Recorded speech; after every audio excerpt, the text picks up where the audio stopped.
Your husband died? What a shame. But you better clean this house, or you are out on the street, screamed Jessica, my daughter-in-law, while I was on my knees on the floor with tears falling onto the tiles. My hands trembled as I held the dirty rag. Outside, I could hear the cars arriving for Arthur's funeral. My Arthur. And she had me here, like a slave, while everyone was saying their goodbyes to my husband. Clean that corner properly, mother-in-law. Don't leave any spots. I don't want people thinking this house is neglected. The tears would not stop falling. 43 years of marriage, 43 years of love, of laughter, of building a life together. And now I could not even go to his funeral. It was in that moment that I heard firm footsteps entering the house. I looked up and saw a tall, elegant man in an impeccable charcoal gray suit, silver hair combed back, a serious face, eyes that seemed capable of reading every secret. Jessica straightened up immediately. Mr. William, I am so glad you arrived. We are just leaving for the funeral. This is my mother-in-law. She was just finishing up some cleaning before the guests arrive after the service. The man, William, stared at me. Then he looked at the rag in my hands, the tears on my face, the dark gray dress I was wearing, wrinkled and stained with dirty water. Why are you crying, ma'am? He asked in a deep voice, speaking directly to me. Jessica intervened quickly. Oh, Mr. William, she is just very sensitive. You know how elderly people are. They get emotional about everything. We better get going. I don't want to be late. But William did not move. He kept looking at me, waiting for my answer. Something in his eyes made me speak. Something in the way he looked at me, with respect, with genuine interest, made me let out everything I had been holding in. My husband died 3 days ago, I whispered with a broken voice, and she won't let me go to his funeral. She has me here cleaning. She says if I don't obey, she is going to throw me out on the street. William's face changed completely, his jaw clenched, his eyes narrowed as he looked at Jessica. Is this true? He asked with a voice so cold that even I felt a chill. Jessica let out a nervous laugh. Mr. William, you don't understand. This woman is very dramatic. Obviously she can go to the funeral if she wants, but someone has to stay and watch the house. There are valuables here. He raised a hand, silencing her. What was your husband's name, ma'am? Arthur. Arthur Miller, I replied, wiping my tears with the back of my hand. William closed his eyes for a moment. When he opened them, there was something different in them. Pain, recognition, contained fury. He walked over to me and gently helped me stand up from the floor. He took the rag from my hands and let it drop to the ground. Ma'am, he said, looking me directly in the eyes, you are going to that funeral, and you are going to say goodbye to your husband as he deserves. Then he turned toward Jessica. His voice was like cutting ice. Everyone knew your mother-in-law's husband, except you, it seems. Arthur Miller was my older brother, my brother, whom I hadn't seen in 30 years, but whom I never stopped looking for. And now, allow me to explain what is going to happen with your job, your house, and your miserable life. Jessica turned pale. She opened her mouth, but no sound came out. Your brother? She finally managed to say. That is impossible. Arthur never mentioned having a brother. William took out his phone. He dialed a number. Lopez, cancel all my meetings for the day, and I need you to come to this address with the legal team.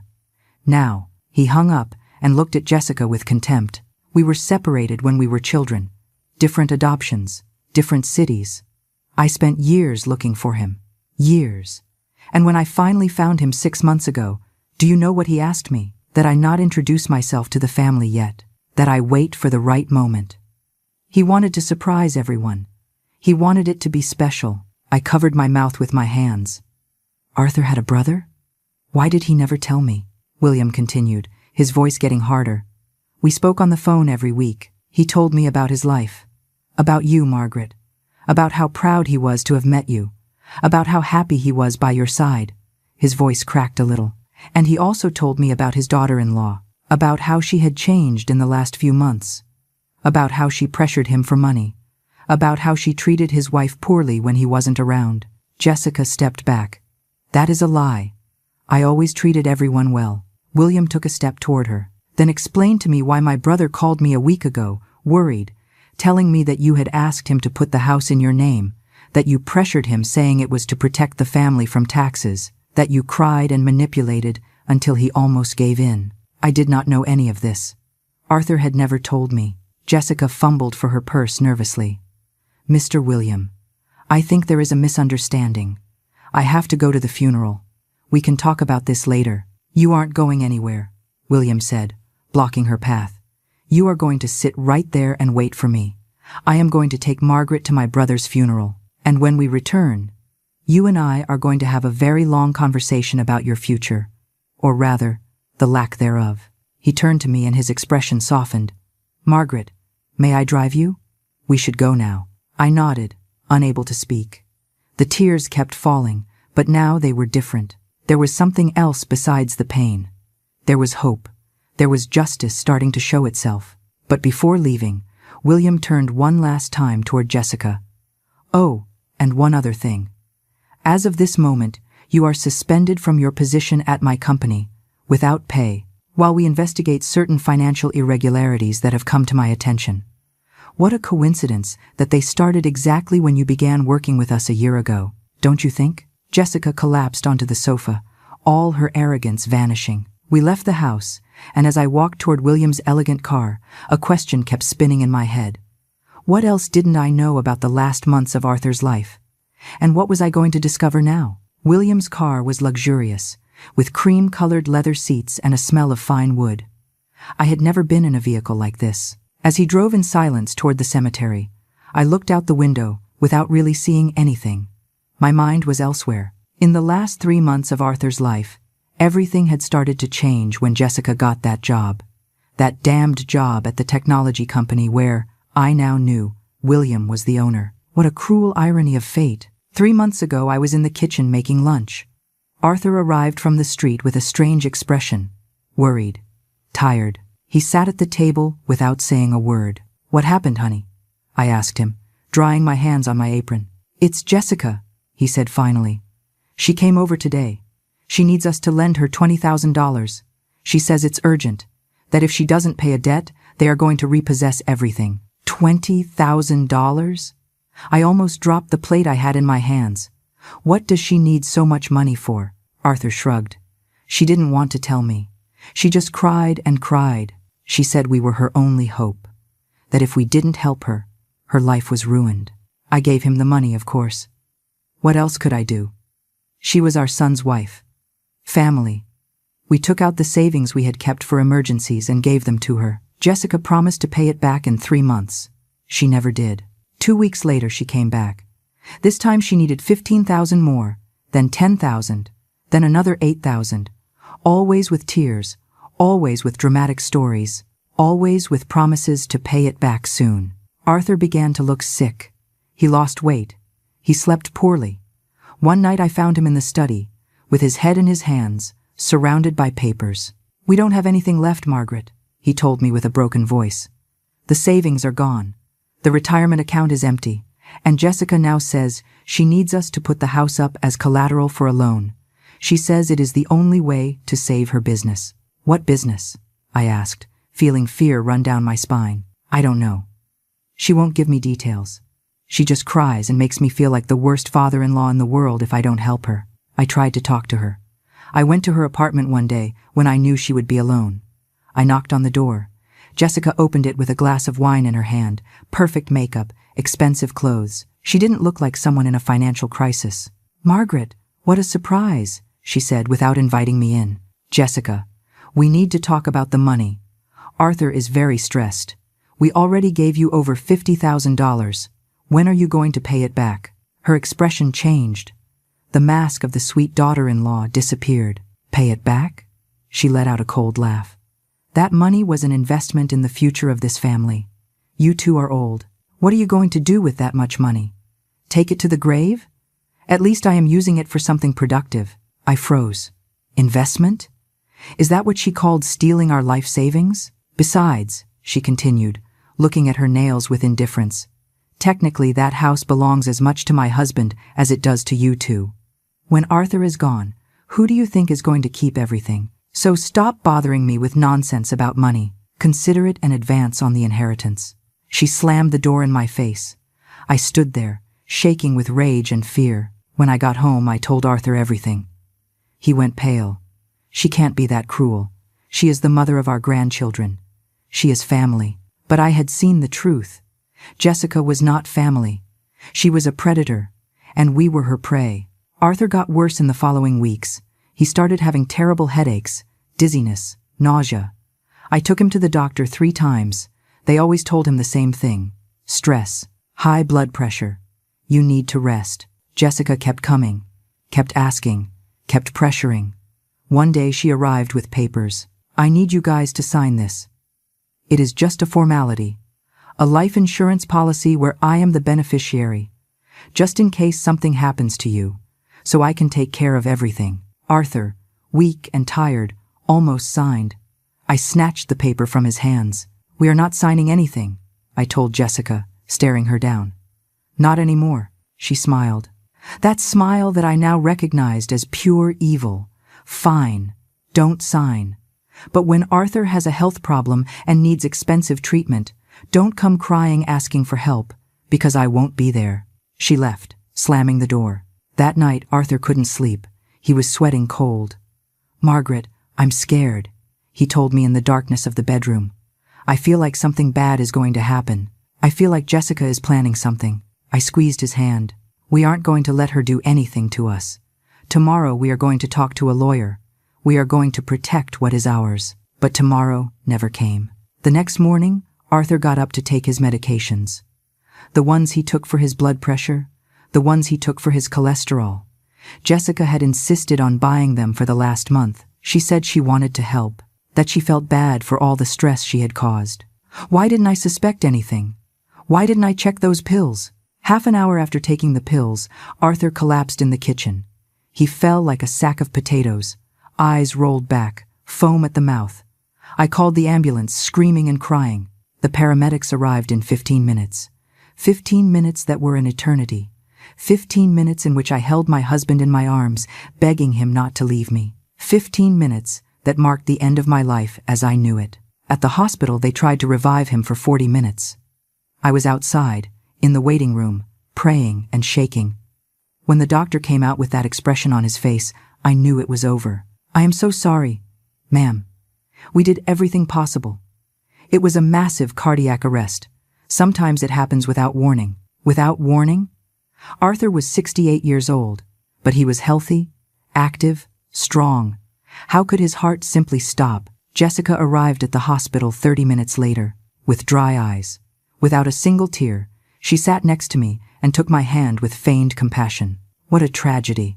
Right, Margaret. But don't worry. I am going to take care of everything. The paperwork, the funeral, the house. You just rest. You are an elderly woman. Let me handle the important things. In that moment, I should have hit her. I should have thrown her out. I should have shouted the truth. But I was in shock, broken, lost, and she took advantage of every second of my weakness. The next 3 days were a blurry nightmare. Jessica took control of everything. She chose the cheapest coffin. She canceled the service at the church Arthur loved. She moved the funeral to an inconvenient time. And then, the morning of the burial, she forbade me from going. The car stopped. We had arrived at the cemetery. William turned off the engine and looked at me. Margaret, I am going to ask you a question, and I need you to be completely honest with me. Do you believe my brother's death was natural? The tears started to fall again. The question I had asked myself 1,000 times in the last 3 days was finally spoken aloud by someone else. No, I whispered. I don't believe so. But I don't have proof. I only have this horrible feeling that Jessica did something. Something terrible. William nodded slowly. Then we are going to find that proof. But first, we are going to say goodbye to Arthur as he deserves. Together, as family. We got out of the car. In the distance, I could see the crowd gathered around an open grave. My heart broke again, realizing that hole in the earth was where they were going to put my love, my life, my everything. William offered me his arm. We walked together toward the funeral.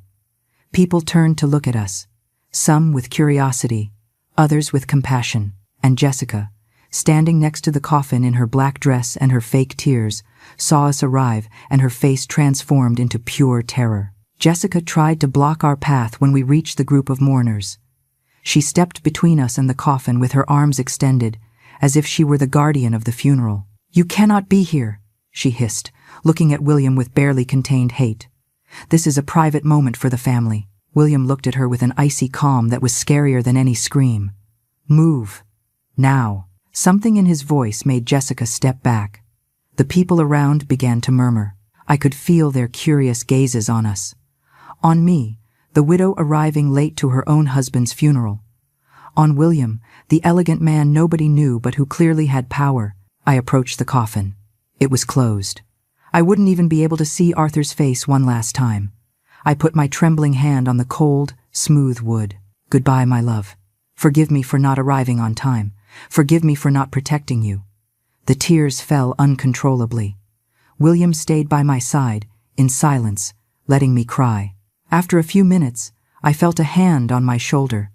I turned and saw an older woman, perhaps my age, with gray hair pulled back in a bun. She had kind but sad eyes. "You must be Margaret," she said softly. "Arthur spoke a lot about you." "I am Susan. I was his neighbor when he lived on Maple Street, before marrying you. I knew him more than 40 years ago," Susan continued. "He was a good man, always helping everyone, always with a smile. It made me so sad to hear of his death. So sudden, right?" I nodded, unable to speak. Susan leaned in closer, lowering her voice. "I came to speak with you, but that woman," she pointed discreetly at Jessica, "wouldn't let me get close. She said you were too indisposed to receive visitors, that you didn't want to be bothered, but I needed to give you this." She pulled a yellowish envelope from her purse. "It is a letter. Arthur came to see me 2 weeks ago. He looked very bad, worried, nervous. He gave me this and told me that if something happened to him, I should give it to you. Only to you. No one else." I took the envelope with trembling hands. It had my name written in Arthur's handwriting. That handwriting I knew so well after 43 years. "What did it say?" asked William, looking at the envelope. "I don't know. I didn't open it." "It isn't for me," Susan replied. "But whatever it is, Arthur thought it was important enough to make sure it reached your hands even after his death." Before I could open the envelope, I heard Jessica's shrill voice behind me. "What is that? Let me see. If it is something of Arthur's, I have a right to know. I am family." She tried to snatch the envelope from me, but William stopped her, grabbing her by the arm firmly. "You aren't going to touch anything that doesn't belong to you. Understood?" Jessica pulled away with a jerk. "You guys don't know who you are messing with. I have rights over everything that was Arthur's. I am his son's wife. I am the one who took care of him in his final days." "Took care of him?" The voice came out of me stronger than I expected. "You call robbing him of every cent he had taking care of him? Pressuring him until he got sick? Stopping me from being at his funeral?" The people around went silent. Everyone was looking at us now. Jessica turned red with rage. "She is delirious from grief," she said, addressing the crowd with a victim's voice. "The poor thing is very affected. She doesn't know what she is saying." But Susan stepped forward. "I know exactly what she is saying, and she is right.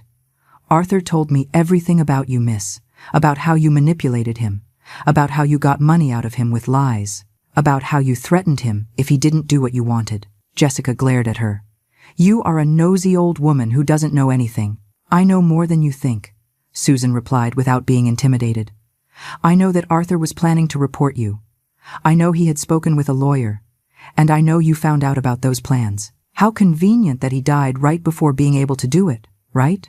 The priest was trying to regain control, but nobody was paying attention to him. Everyone was focused on us." "That is a very serious accusation," said a male voice. A man of about 50 years approached. Gray suit, black tie, briefcase in hand. He looked like a lawyer. "I am Robert Vance. I was Arthur Miller's attorney, and I can confirm that Mr. Miller came to see me exactly 3 weeks ago." William straightened up. What was Mr. Miller looking for? Robert looked at Jessica before answering. He wanted to change his will. He wanted to ensure that his wife, Margaret, received everything. The house, the savings that remained, his belongings, everything. And specifically, he wanted to put in writing that his daughter-in-law, Jessica, would receive absolutely nothing. Jessica went pale. That is a lie. Arthur loved me. I was like a daughter to him. A daughter? Robert let out a dry laugh. Mr. Miller told me textually, that woman is a viper. She is going to try to keep everything when I die. I cannot allow it. Margaret would be left on the street. Did he sign that will? Asked William. Robert shook his head. We were going to sign it last week. We had an appointment scheduled. But Mr. Miller didn't arrive. When I tried to call him, his daughter-in-law answered the phone and told me Arthur was very busy, that he no longer needed my services, that she would take care of everything. Jessica backed away. I was only trying to protect him. You don't understand. He was confused. Senile. He didn't know what he was doing. Senile? I screamed, feeling the rage explode inside me. Arthur was perfectly fine until you started poisoning him with your manipulations. I don't like the word poison, said William slowly. But it is interesting that you use it, Margaret, because I also started wondering about that. He took out his phone and showed the screen. Here I have Arthur's medical records. They sent them to me this morning. It turns out that in his last blood tests, there were abnormally high levels of certain medications. Medications that were not in his original prescription. My heart skipped a beat. What are you saying? I am saying that someone was giving my brother medicines he shouldn't take. Medicines that, combined with his regular blood pressure medication, could cause exactly what they caused. A massive cardiac arrest. Jessica tried to run. Literally turned around and ran toward her car. But William made a signal, and two men in suits that I hadn't noticed before intercepted her. They held her by the arms while she screamed and kicked. Let me go! This is kidnapping! I am going to call the police. Go ahead. Call them, William said calmly. In fact, they are already on their way. I asked them to come. We have a lot to talk about regarding the suspicious death of my brother and about the financial irregularities in your bank account. $65,000 deposited in the last 3 months. Money that matches exactly the amounts you stole from Arthur. How do you know that? Jessica stopped struggling, panic clear on her face. I own a technology company. Jessica. Did you seriously think I couldn't track financial transactions? You are an employee of mine. I have access to your payroll records, and, curiously, your extra deposits don't match your salary. So, where did that money come from? She didn't answer. She just looked at the ground, defeated. I opened the envelope Susan had given me. Inside was a letter written in Arthur's trembling handwriting. My eyes filled with tears reading the first lines. My beloved Margaret, if you are reading this, it is because something happened to me. And if something happened to me, it was Jessica's fault. She is poisoning me slowly. I know it. I can feel it. Every day I feel worse after taking the medicines she insists on giving me. I kept reading with my heart breaking. Arthur knew. He knew Jessica was killing him. And even so, he couldn't save himself. The letter continued with details, dates, symptoms, suspicions. And at the end, a revelation that left me breathless. I found documents in her purse. Jessica has a life insurance policy in my name that I never signed. She forged my signature. The policy is for $500,000, and she is the beneficiary. I looked up from the letter with trembling hands. $500,000. Jessica had forged a life insurance policy. She had planned Arthur's death for months. This wasn't just cruelty. It was premeditated murder. William gently took the letter from my hands and read it. His face hardened with every line. When he finished, he looked at Jessica with a hatred so intense she stepped back instinctively. $500,000, he said loudly so everyone could hear. You forged a life insurance policy in my brother's name. You poisoned him systematically for weeks. And then you came here to cry crocodile tears at his funeral while planning to collect the money. It's not true, screamed Jessica. That letter is fake. Arthur was delusional. He was sick and paranoid. Then explain this. William pulled an envelope from his jacket. This morning, while you were busy humiliating my sister-in-law, I went to your apartment with a court order, and we found very interesting things in your underwear drawer. He opened the envelope and pulled out several papers. A life insurance policy, receipts from an online pharmacy, and bottles of medication with labels in English. Digoxin, read William. A heart medication that in high doses can cause fatal arrhythmias. especially dangerous when combined with the beta blockers Arthur was taking for his blood pressure. Any doctor would tell you that. And it turns out you bought 3 bottles of this last month. The crowd gasped. Jessica shook her head frantically. I suffer from anxiety. Those medications are for me. Really? William smiled without humor. Because, according to your medical history, which I also have access to as your employer, you have never been diagnosed with any heart condition. So, why do you need digoxin?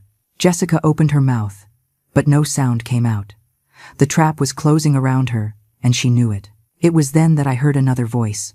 A female voice, high-pitched, feignedly worried. Oh my God! Jessica, what have you done? I turned and saw a woman of about 40 approaching. Dyed blonde hair, too much makeup, an emerald green dress completely inappropriate for a funeral. I recognized her vaguely. I had seen her a couple of times at home when she visited Jessica. Brenda? Said Jessica with eyes wide open. What are you doing here? Brenda put her hands to her chest with theatrical horror. I came to pay my respects, of course. He was such a good man. Poor Arthur. Her voice dripped false compassion. Although I must admit I am surprised by what I am hearing. Jessica, is all this true? Did you really poison him? Shut up, hissed Jessica. Don't say anything. But Brenda continued, now addressing William and me. I am Brenda, Jessica's sister-in-law, her husband's sister, and I must confess something that has been eating away at my conscience. Everyone was looking at her now. Brenda had that look of someone about to drop a bomb. 2 months ago, Jessica came to my house crying. She told me Arthur was harassing her, that he made her feel uncomfortable, that she was afraid to be alone with him. She asked me to help her find a way to protect herself. Protect herself? I repeated, feeling nausea rise in my throat. Brenda nodded with teary eyes. I suggested she talk to the police, to a lawyer, to do things right, but she said nobody would believe her. That Arthur was very loved in the neighborhood, that everyone would think she was lying to keep his money. This is an absolute lie, I said, feeling rage explode. Arthur would never harass anyone. He avoided her. He was afraid of her. Brenda looked at me with fake compassion. I know, Margaret. I know. Because after Jessica told me that story, I started to get suspicious. My sister-in-law has always been ambitious, manipulative, capable of anything for money. Jessica tried to lunge at Brenda, but the security men held her tighter. Traitor! I am going to kill you. See? Said Brenda, stepping back dramatically. That is how she really is.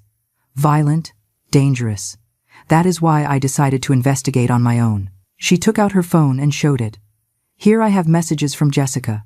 Messages where she asks me about poisons, about how to make a death look natural, about how to forge documents. Everything is here. William took the phone and began to read. His expression grew darker with every second. This is solid evidence, he said finally. With this and what we already have, Jessica is going to spend the rest of her life in prison. But something didn't add up for me. I looked at Brenda more closely. Her worried expression seemed too practiced, her tears too perfect. And the way she had appeared right at the exact moment to sink Jessica. Why did you keep these messages? I asked slowly. If you were really worried, why didn't you go to the police before? Brenda blinked. I was afraid. Jessica is my sister-in-law. I didn't want to ruin the family. Liar, spat Jessica. Tell them the truth, Brenda. Tell them you were the one who had the idea, that you got me the medications, that you forged the insurance policy because you work at the insurance company. Brenda's face changed. The mask of the Good Samaritan fell for a second, revealing something cold and calculating underneath. I don't know what you are talking about, she said, but her voice sounded less sure now. You are trying to blame me for your own crimes. I have proof, screamed Jessica. I recorded our conversations. I have emails. I have everything saved on my cloud because I knew someday you would try to betray me. Brenda went pale. You wouldn't record something like that. You would be just as guilty as me. Jessica let out a hysterical laugh. Guilty? I was going to be rich. We were going to be rich. That was the plan, remember? Split the insurance money 50-50. You helped me get rid of Arthur, and I gave you half. $250,000 for each of us. The people around were in total shock. The funeral had turned into a public confession of murder. But then, continued Jessica with venom in her voice, you started getting nervous, saying, maybe it wasn't a good idea, that maybe we should stop. And I knew you were going to betray me, that you were going to leave me alone with all the blame while you looked like the heroine who discovered the crime. Brenda backed away looking for an exit, but now there were more people blocking her path. Everyone wanted to hear. Everyone wanted to witness this madness. William made another signal, and two more people, a woman and a man dressed formally, approached. They were detectives. They had badges hanging from their belts. Ladies, said the detective with a firm voice, you are going to have to come with us. Both of you. We have a lot of questions to ask you. Jessica began to cry for real now. Real tears of desperation. I didn't want to kill him. I just wanted the money. I just wanted what I deserved after putting up with that family for years. Putting up with? I walked up to her with clenched fists. Putting up with a man who treated you like a daughter? Who gave you everything you asked for? Who got sick from stress trying to help you? He was an old fool, spat Jessica. Weak, easy to manipulate. And she pointed at Brenda, convinced me it would be easy, that no one would suspect, that old people die of heart attacks all the time. Brenda tried to run, but the female detective caught her in 3 steps. She threw her to the ground and cuffed her with professional and efficient movements. You have the right to remain silent, she began to shout, while Brenda screamed and cursed. The other detective was doing the same to Jessica. The scene was surreal. We were in a cemetery, at my husband's funeral, and 2 women were being arrested for his murder in front of his grave. Susan approached me and hugged me. Arthur is resting in peace now. He knows justice was done, but I didn't feel peace. I felt rage, pain, confusion. How had we reached this? How did I not realize what was happening in my own house? William put his hand on my shoulder. It is not your fault, Margaret. These women are professional predators. Arthur didn't have a chance against them, but at least he left enough clues for us to find the truth. The detectives took Jessica and Brenda away while they shouted accusations against each other, each one trying to save her own skin, blaming the other. It was pathetic and satisfying at the same time. The priest, who had been standing in silence during all the drama, finally cleared his throat. Can we continue with the service? We all looked at each other. The situation was so absurd that someone let out a nervous laugh. Then another person. And soon half of those present were laughing with that uncomfortable laughter that comes after trauma. Yes, I said finally. Please, let's continue. Arthur deserves a dignified funeral. The service continued, but nothing was normal anymore. The priest tried to read the traditional prayers, but people kept whispering, discussing what had just happened. I stood next to the coffin, supported by William on one side and Susan on the other, trying to process everything. My husband had been murdered. It wasn't a natural heart attack. It was planned, executed, celebrated by 2 women who only saw dollars where there should have been family. When they lowered the coffin into the earth, I felt part of me go with him. 43 years of marriage, 43 years of love, of laughter, of building a life together. And it all ended because Jessica wanted money she didn't even need. After the burial, people began to approach to give me their condolences. But now there was something different in their eyes. It wasn't just compassion anymore. It was also respect, admiration. I had unmasked my husband's killers at his own funeral. An older woman I didn't know took my hands. Her name was Barbara, she told me. I knew your husband from the market. He was such a kind man, always helping carry the bags for the older ladies. He spoke a lot about you, said you were the love of his life. The tears welled up again. Thank you, I whispered. Barbara continued, lowering her voice. And I want you to know something. I saw Jessica about a month ago at the pharmacy downtown. She was buying something, and when the pharmacist told her she needed a prescription, she got very angry. She said it was an emergency, that her father-in-law was very sick and needed the medication urgently. Do you remember what medication it was? Asked William, stepping closer. Barbara nodded. Yes, because it seemed strange to me. It was digoxin. I know because my late husband took it for his heart, and I remember thinking, how odd that a man with a heart condition needs that emergency medication and his family doesn't have a prescription. The pharmacist didn't sell it to her, of course. She left furious. And after that? I insisted. Barbara shrugged. I don't know. I suppose she got it somewhere else.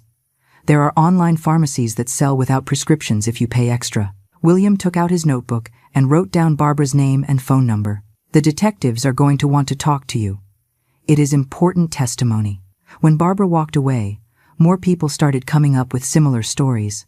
A neighbor who saw Jessica arguing with Arthur in the garden weeks ago. A lady from the store who witnessed Jessica yelling at him on the phone demanding money. A friend of Arthur's who noticed how he had lost weight and looked sick in the last months. Everyone had seen signs. Everyone had suspected something. But nobody said anything because who would want to accuse someone's daughter-in-law without concrete proof? When finally the cemetery began to empty out, only William, Susan, and I were left standing by the freshly covered grave. There was a temporary marker with Arthur's name. Soon they would replace it with a permanent one. One I would choose. One worthy of him. Margaret, said William, breaking the silence.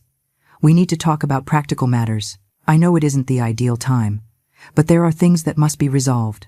I nodded without looking at him.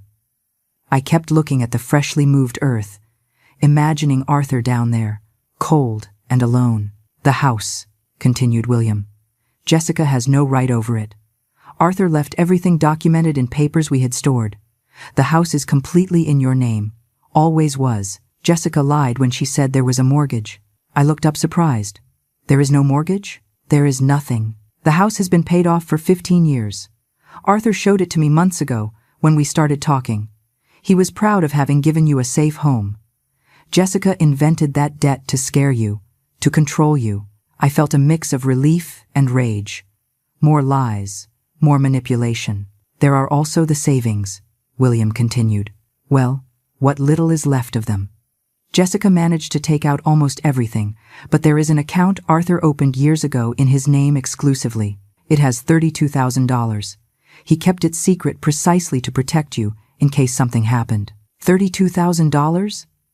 I never knew about that account. Arthur was sharper than Jessica thought, Susan said with a sad smile. He knew you needed protection. He loved you so much he planned for your future even while they were poisoning him. And there is more, added William. The fake insurance policy Jessica made was never valid because she forged the signature, but it turns out Arthur had a real policy nobody knew about. From his previous job, one he never canceled, for $200,000, and you are the legitimate beneficiary. I felt dizzy with all this information. $200,000, the house debt-free, $32,000 in savings. I wasn't rich, but I wasn't on the street like Jessica had made me believe. Jessica lied to you about everything, William said firmly. She isolated you, scared you, made you feel vulnerable and without options, all to be able to control you. It is what abusers do. They destroy your confidence so you can't defend yourself. He was right. I had felt so lost, so helpless in the last few days, as if without Arthur I was nothing, as if I depended on Jessica's charity to survive. But that wasn't true. It never was. And now what happens? I asked finally. With Jessica and Brenda? Are they going to be prosecuted for premeditated murder?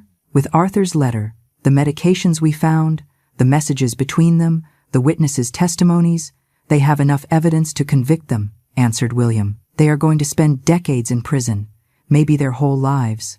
Good, I said with a firmness that surprised me. Let them pay for what they did, but there is something else you need to know. William hesitated before continuing. When we reviewed Jessica's finances more deeply, we found something disturbing. She didn't spend all the money she stole from Arthur. What do you mean? She only spent about $15,000. The rest, the other $50,000, she transferred to an account in the Cayman Islands. An account linked to another person. Brenda? Asked Susan. No, someone else. William showed me his phone with a bank document. The name on the account is Michael Miller. Who is Michael Miller? I asked, confused. Wait, Michael, that is what we need to figure out, William said, frowning. Because if Jessica was sending money to someone else, it means there was a third accomplice. Someone who is still free. A shiver ran down my spine. A third accomplice? Who else was involved in Arthur's murder? Susan cleared her throat. I think I know who Michael is. We all looked at her. He is Jessica's husband. Your son, Susan said, looking at me with compassion. I have seen that name on documents. Arthur mentioned him to me once. Said his son almost never visited, that he was always traveling for work, that he barely saw him. My son, Michael. I hadn't seen him in 6 months. He always had excuses. He was always busy. He always promised to come soon, but never did. Could it be possible that he was also involved? The idea churned my stomach. My own son, the blood of my blood. Would he have helped murder his own father for money? We can't draw conclusions yet, said William, although his expression was somber. But we need to find him and talk to him. Do you know where he is now? I shook my head. He works for an oil company. He travels a lot. The last time we spoke was 3 weeks ago. He called me to say he was somewhere in Texas, that he would be back soon. 3 weeks, repeated William. Right when Arthur went to see the lawyer to change the will. Right when he started getting worse more rapidly. Do you think Jessica warned him? Asked Susan.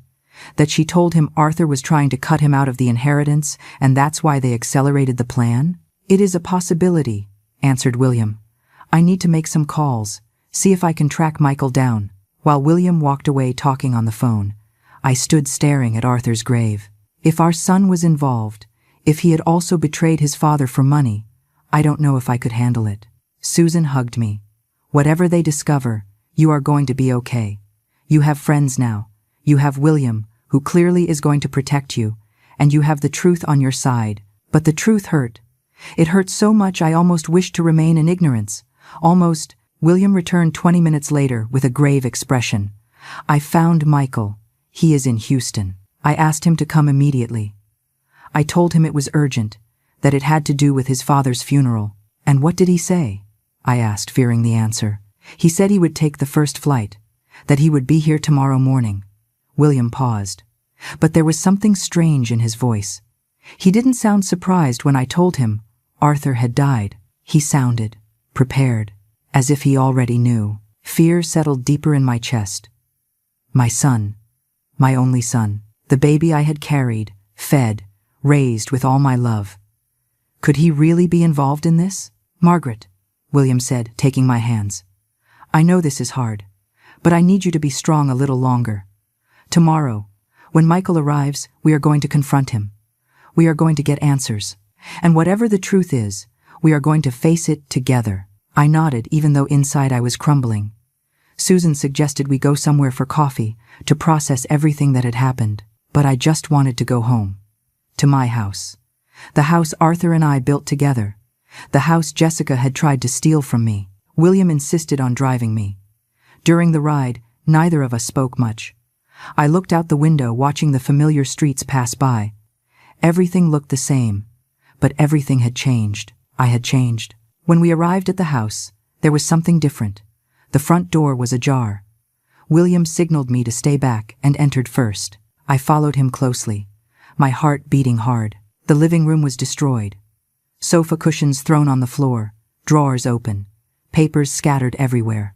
Someone had been looking for something. Hello? Called William with a strong voice. Is anyone here? Silence. We went through the whole house. Every room showed the same chaos. My bedroom, where I had slept with Arthur for so many years, was completely tossed. The mattress moved, the closet empty with all the clothes on the floor. The jewelry Arthur had given me over the years, gone. In Arthur's study it was worse. His desk had been forced open. Filing cabinets were open with documents thrown everywhere. The wall safe was open. Empty. Jessica, I said with a trembling voice. It had to be her. Before going to the funeral. No, said William, examining the front door. This is recent. Very recent.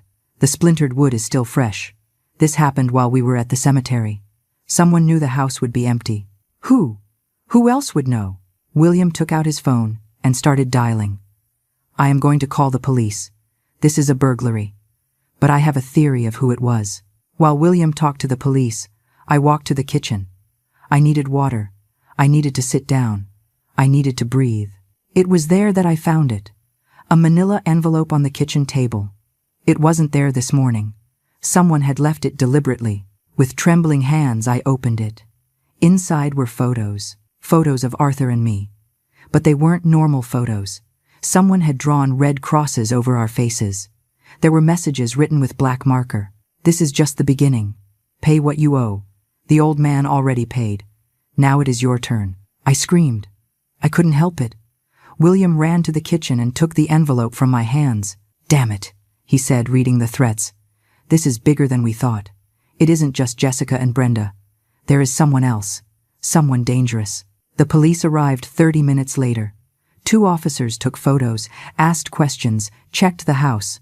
William showed them the envelope with the threats. He told them about Jessica, about Brenda, about Michael, and the money transferred to the Cayman Islands. The officers exchanged significant glances. "Ma'am," said one of them, "we are going to put surveillance on your house tonight. You cannot stay alone. Do you have somewhere to go?" "She can stay with me," offered William immediately. "I have plenty of room and 24-hour security. I didn't want to leave my house. I didn't want these criminals to drive me out of my own home.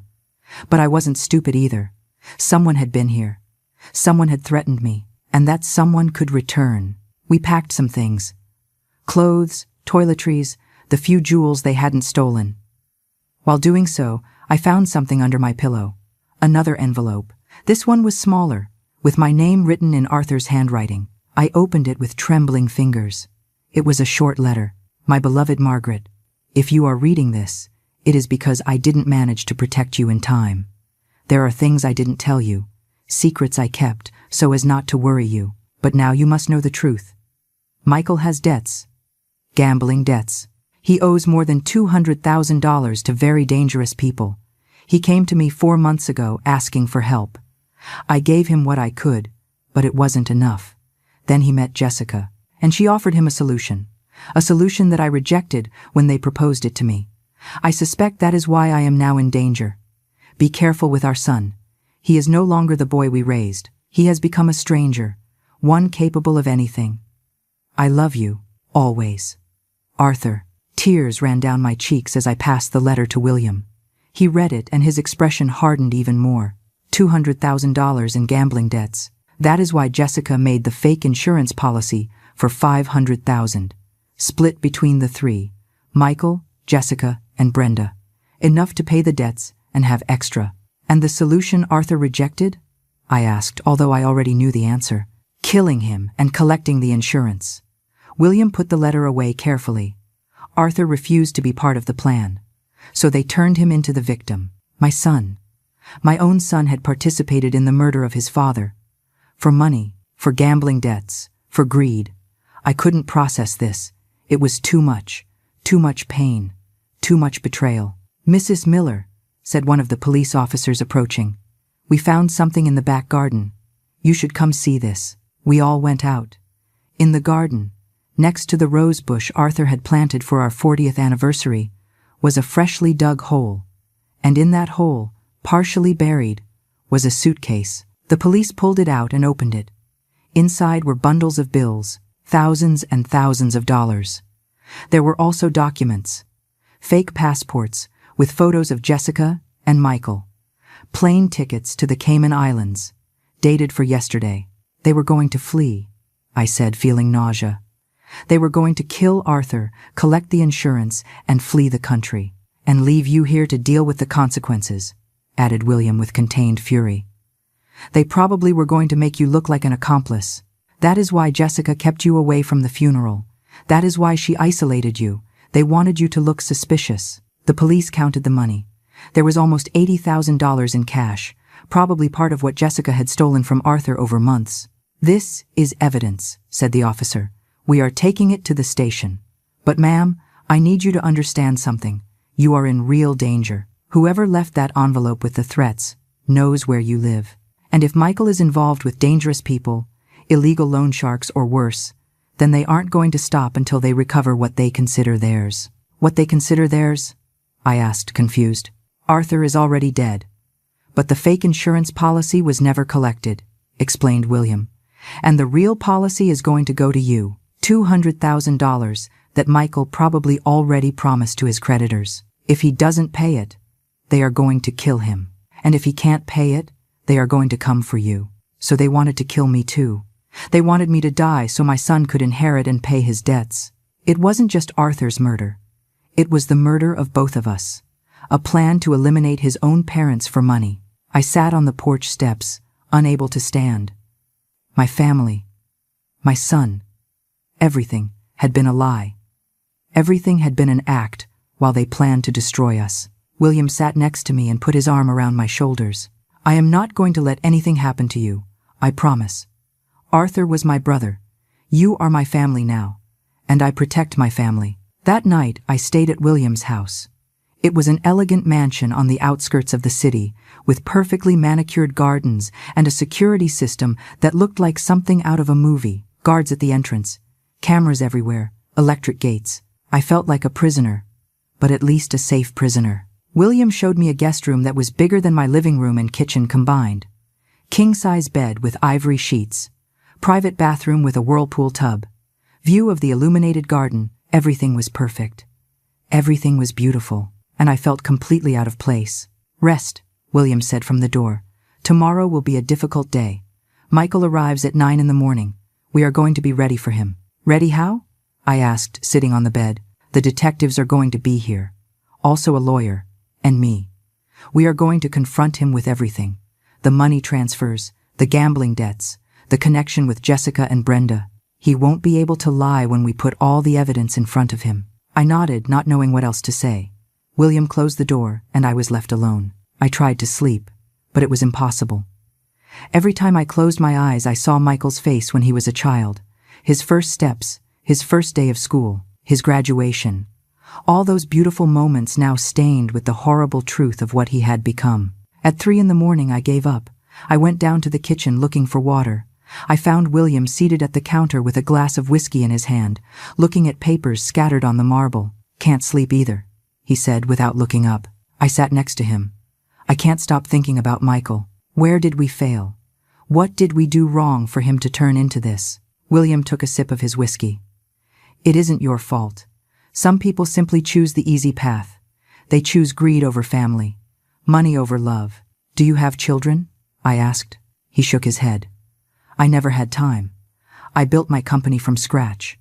I worked day and night for 30 years. And when I finally had success, money, everything that supposedly matters, I realized I was alone. I started looking for Arthur 10 years ago. I hired private investigators, checked thousands of records. And when I finally found him 6 months ago, it was the happiest day of my life. His voice cracked a little. We were going to do so many things together. We were going to make up for lost time. We had plans to travel, to really get to know each other, to be real brothers, and now he is dead. Murdered by people who claim to love him. I am sorry, I whispered. I am sorry you didn't have more time with him. William looked at me with shiny eyes. But I had 6 months. 6 months of phone conversations, of sharing stories, of laughing together. Some brothers have a whole life and never really connect. I had 6 months of true brotherhood, and that is more than many have. We stayed in silence for a moment. Then William pushed the papers toward me. I found something else this afternoon. I called some contacts in the gambling industry. Michael doesn't just owe money. He is on a blacklist. They kicked him out of 3 casinos for cheating. He tried to scam dangerous people. Scam? I repeated, feeling the weight in my chest get heavier. Marked cards. Loaded dice. He works with a ring of professional scammers. He isn't a gambling addict with bad luck. He is a criminal who uses gambling to steal. My son was a criminal, not a man with a problem, not someone who needed help. He was a conscious scammer who chose to steal, manipulate, destroy.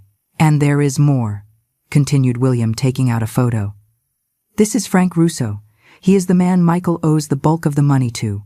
$150,000 exactly.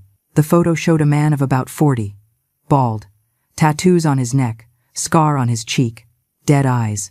He looked exactly like the type of person who could kill without blinking. Frank is known for lending money to desperate gamblers with criminal interest rates. When they don't pay, he or his people make them disappear. Simple, efficient, no witnesses. And Michael owes money to this man? Owed. Past tense. Because 3 days ago, after Arthur's death, Michael paid him $50,000 on account. William showed me a bank record, direct electronic transfer, From Michael's account to a shell company that is a front for Frank. $50,000. Exactly what Jessica had stolen from Arthur's savings. So the plan was real, I said, feeling nausea. They killed Arthur, stole his money. They were going to collect the insurance and flee the country after paying the debts. Exactly. But they made mistakes. They left evidence. And they didn't count on my existence. They didn't know Arthur had a brother who was going to investigate his death. Suddenly, William's phone rang. It was 3:30 in the morning. Nobody calls at that hour with good news. William answered, putting it on speaker. Mr. Miller. It was the voice of one of the detectives. I am Detective Vance. We have a situation. Jessica and Brenda were attacked in their cell an hour ago. Attacked? By who? By other inmates. Apparently the news of why they are arrested leaked. Murder, poisoning, conspiracy. The other prisoners didn't take well that they killed an old man for money. Are they alive? Asked William. Yes, but they are in the prison hospital. Jessica has a broken rib and multiple contusions. Brenda is worse. They broke her nose and she has a concussion. The detective paused. But that isn't the important part. The important part is that Jessica is talking. She is singing like a bird. She wants a deal. She says she has information about everything. Names, dates, plans, and she is willing to testify against everyone if they reduce her sentence. Against everyone. I repeated, including Michael? Especially Michael. She says he was the brain of the whole operation, that he convinced her to participate, that he got the medications through his criminal contacts, that he planned every detail. Jessica says she was just a tool, that Michael manipulated her just like he manipulated Arthur. And you believe her? Asked William. We are verifying her story, but she has proof. Emails, text messages, recordings of phone conversations where Michael explains the whole plan. Apparently she recorded everything as insurance in case something went wrong. Of course she recorded it. Criminals always mistrust each other. There is something else, continued the detective. Frank Russo is in the city. They saw him 2 hours ago at the airport, and he has company. 3 men, all with violent records. We believe they are coming for Michael. And possibly for Mrs. Miller. William stood up immediately. I am going to reinforce security. Nobody enters without my authorization.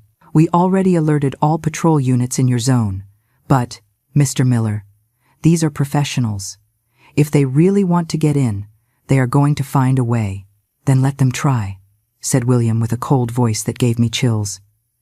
This house has better security measures than a bank, and I am not going to allow them to hurt my family. He hung up and looked at me. Margaret, I need you to stay in your room. Lock the door. Do not open it for anyone except me. Understood? I nodded, but I was afraid. Real fear.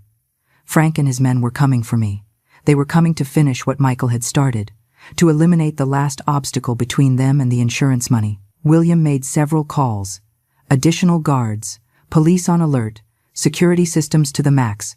We converted the mansion into a fortress. But something told me it wouldn't be enough. Something told me that tonight everything was going to explode. I went up to my room as William had ordered. I locked the door. I pushed a chair against it for extra security. I sat on the bed with the phone in my hand, ready to call 911 if necessary. The hours passed slowly. 4 in the morning, 5, 6. The sun was starting to come up. Maybe Frank wouldn't come. Maybe the detective was wrong.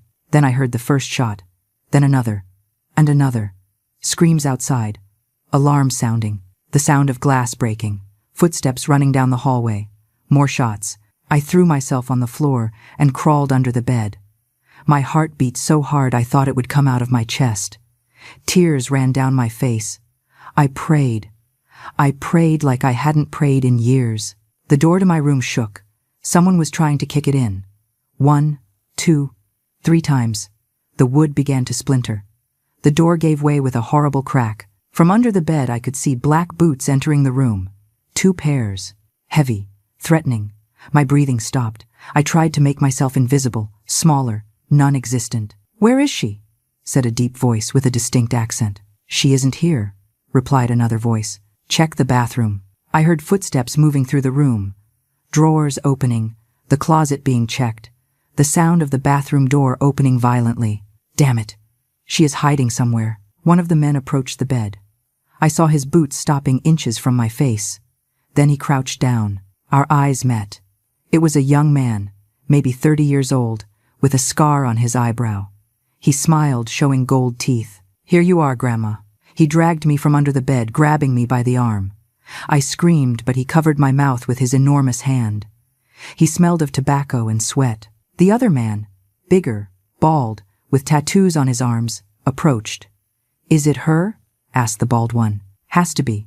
She's the only old lady in this house." They lifted me from the floor without any delicacy. My feet barely touched the ground. I tried to scream again, but the first man's hand pressed harder over my mouth.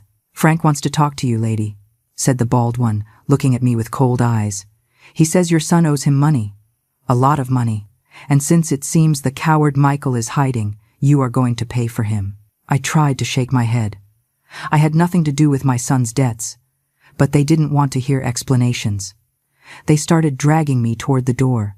I fought, kicked, tried to bite the hand of the one covering my mouth, but they were too strong, too professional. This wasn't the first time they had kidnapped someone. When we reached the hallway, I saw the chaos. 2 of William's guards were on the floor, unconscious or worse. There was blood on the walls, broken glass everywhere. The alarms kept sounding, but nobody came to help. "Where is William?" I thought desperately. Was he dead? Wounded? Had they captured him too? We went down the stairs. In the main hall there was more destruction, overturned furniture, fallen paintings, and there, in the middle of the chaos, was a man who could only be Frank Russo. He was shorter than I expected, maybe 5'7", but his presence filled the room. Immaculate black suit, gold rings on every finger.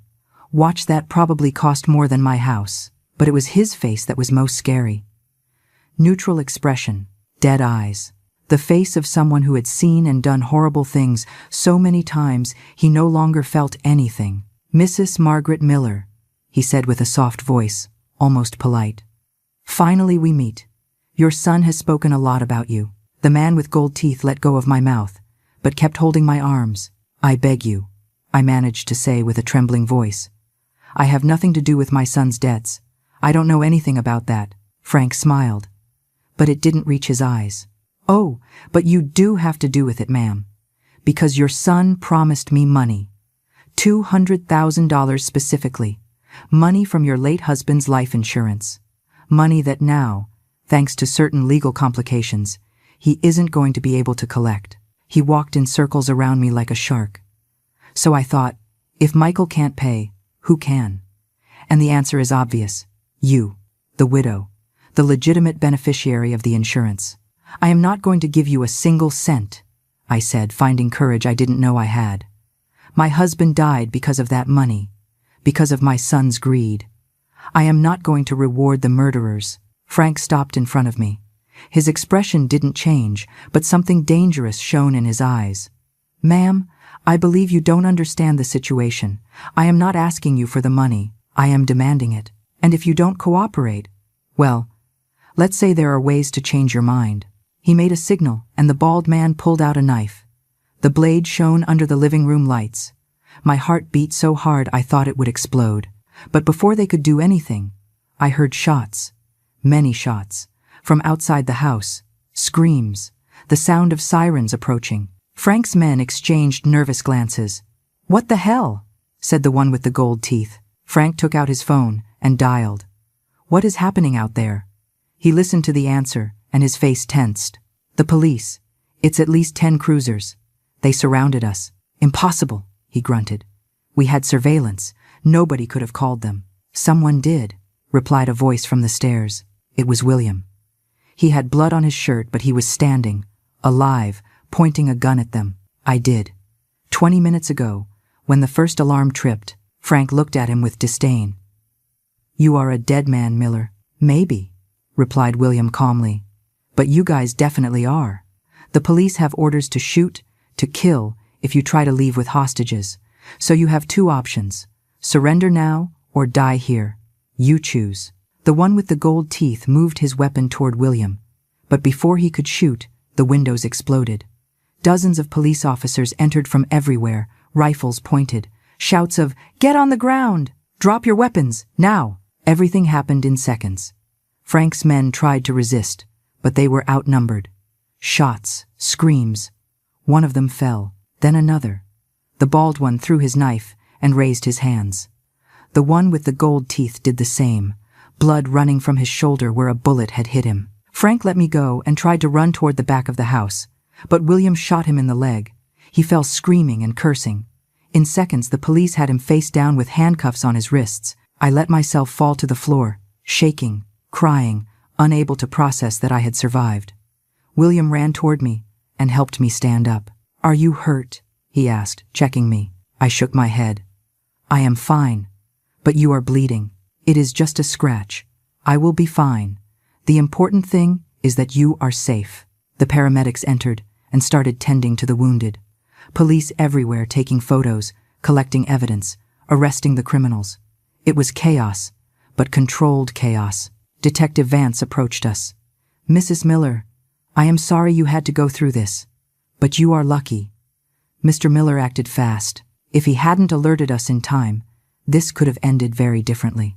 I looked at William with infinite gratitude. He just nodded, uncomfortable with the attention. "There is something else you should know," continued the detective.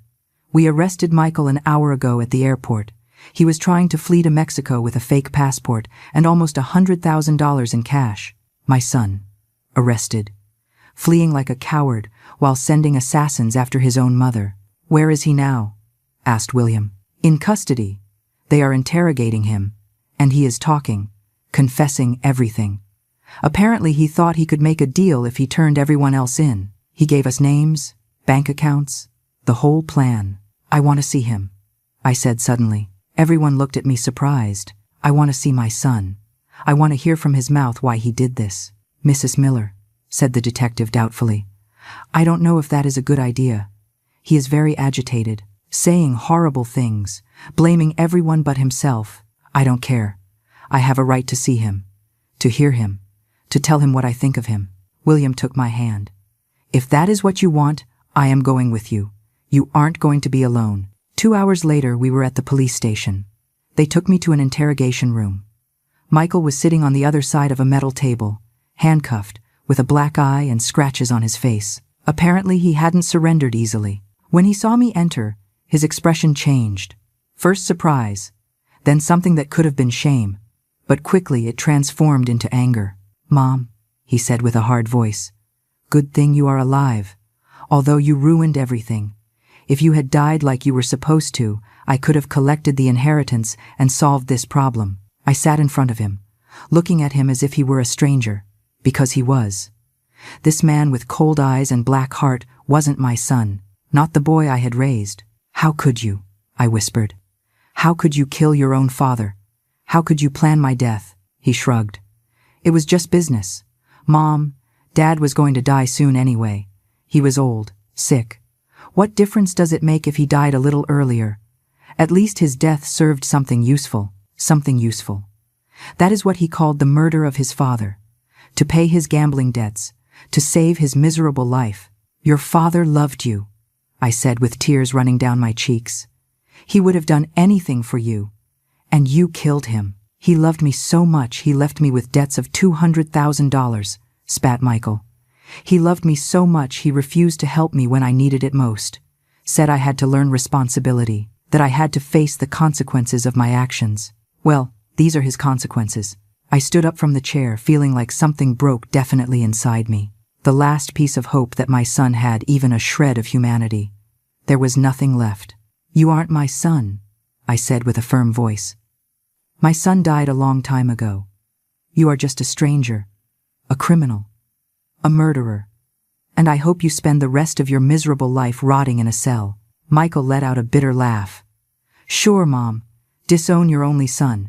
But when I am free, and I am going to get free because I have good lawyers, you are going to regret it. You are going to come crawling asking for forgiveness, like you always did." "Never," I replied. "I am never going to forgive you, and you are never going to walk free. The evidence is overwhelming. Jessica, Brenda, Frank, everyone is testifying against you. You are going to spend the next 30 years in prison. Minimum. His smile disappeared. We'll see. I left that room feeling a weight off my chest. I had said everything I needed to say. I had closed that chapter of my life. Michael was no longer my responsibility, no longer my worry. He was the justice system's problem now. William was waiting for me outside with coffee. How do you feel? Liberated, I replied, surprising myself. For the first time in months, I feel free. The following days were a whirlwind. Trials, testimonies, newspapers covering the case. Murder ring for life insurance dismantled, said the headlines. Son plans parents' death for gambling debts, said others. Jessica received 25 years for second-degree murder in exchange for her testimony. Brenda received 20 years for complicity. Frank Russo got 30 years for attempted murder, extortion, and other charges. His men received similar sentences. And Michael, my son, he received life imprisonment without possibility of parole. Premeditated murder, conspiracy to commit murder, fraud, forgery. The list was endless. The judge said he had never seen a case of family betrayal so heinous, that Michael was a danger to society and deserved to spend the rest of his life paying for his crimes. When they read the sentence, Michael looked at me from his place. Expecting what? I don't know. Tears? Pleas? That I ask for clemency? I did none of that. I just looked back at him with indifference. He had chosen his path. Now, he would live with the consequences. 3 months after Arthur's funeral, I finally had a day of peace. William had helped me renovate the house. New locks, updated security system, fresh paint on the walls. It was like erasing Jessica's fingerprints and all the horror she had brought. I was in the garden planting new flowers next to Arthur's rosebush when Susan came to visit me. She brought tres leches cake, my favorite. You look good, she said, sitting on the garden bench. Stronger, more at peace. I feel different, I admitted, as if I had passed through fire and came out the other side.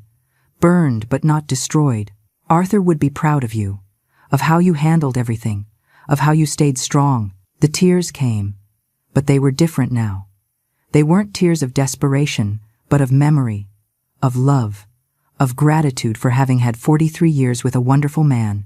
The life insurance was finally processed. $200,000 deposited in my account. Money stained with blood. Money that had cost Arthur's life. I didn't want it. I didn't need it. But William convinced me to accept it. It is his legitimate money, he said. Arthur paid those premiums for years, precisely to protect you. Use it. Live well. Do something good with it, in memory of my brother. So I decided. I donated $100,000 to a rehab center for gambling addicts to help people like Michael before they reach the point of no return. The other $100,000 I divided among organizations that helped victims of family and elder abuse. People like me who had been manipulated and mistreated by those who supposedly loved them. William visited me every week. We had become close, real family. He told me stories of when he and Arthur were children before being separated.